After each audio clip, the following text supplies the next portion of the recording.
ఇక్కడికి వచ్చి కూర్చుండి కూడి వచ్చిన స్త్రీలతో మాట్లాడుచుండెను.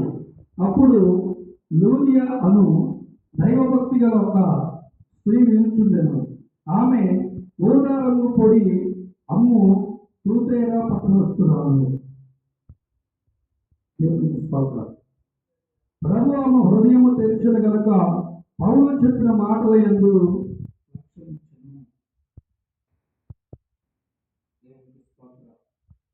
ఇక్కడ పౌలు గారు విశ్రాంతి దినమున గవిని దాటి నది తీరమున ప్రార్థన జరుపుకొని అక్కడికి వచ్చి కూర్చుండి ఉన్నప్పుడు ఏం జరిగిందంటే, కొంతమంది స్త్రీలు అక్కడ స్త్రీలతో మాట్లాడుతున్నప్పుడు అక్కడ ఒక స్త్రీ కనపడదంట. ఎవరంటే దైవభక్తి అన్నట్టు ఉదాహరణకు కూడా ఒక స్త్రీ. ఎవరు ఆమె? లూదియా. హల్లెలూయా. ఈమె ఏం పని చేస్తుంది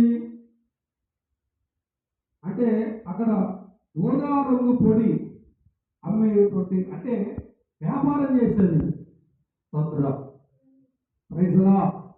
హల్లెలూయా.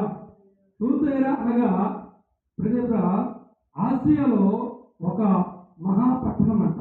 అంటే ఒక పెద్ద పట్టణం. పట్టణం పెద్ద ఎక్కువ జనాభా ఉన్న దాన్ని ఏమంటారు? పట్టణం అంటారు. పల్లెటూరు అంటే చిన్న జనాభా, ఒక 1000, 2000, ఒక 3000, 4000 ఉన్నదాన్ని పల్లెటూరు, గ్రామం అంటారు. పట్టణం అంటే 1,00,000 ఉండొచ్చు, 2,00,000 ఉండొచ్చు, 3. ఆసియాలోనే మహాపట్టణం అంట. ఆ మహాపట్టణంలో ఎవరంటే ఈ లూదియా ఊదా రంగు పొడి అమ్మేటువంటి స్త్రీ. అయితే ఏం జరిగింది అక్కడ? ప్రజల బిడ్డరా, ఇక్కడ పౌలు గారు విశ్రాంతి దినమున గవిని నది దాటి నది తీరమున ప్రార్థన జరిపించుకొని తర్వాత కొంతమంది స్త్రీలు తో మాట్లాడుతుండగా ఈమె అక్కడికి ఏమైంది? వచ్చింది. ఎందుకు వచ్చింది?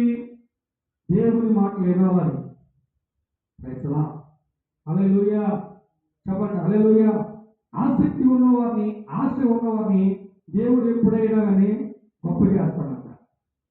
ఈరోజు మనలో ఏముండాలంటే ఆసక్తి ఉండాలి, ఆశ ఉండాలి. ఈమెకి ఏమి కలిగిందంటే దేవుని వాక్యం వినాలని ఒక ఆశ కలిగింది.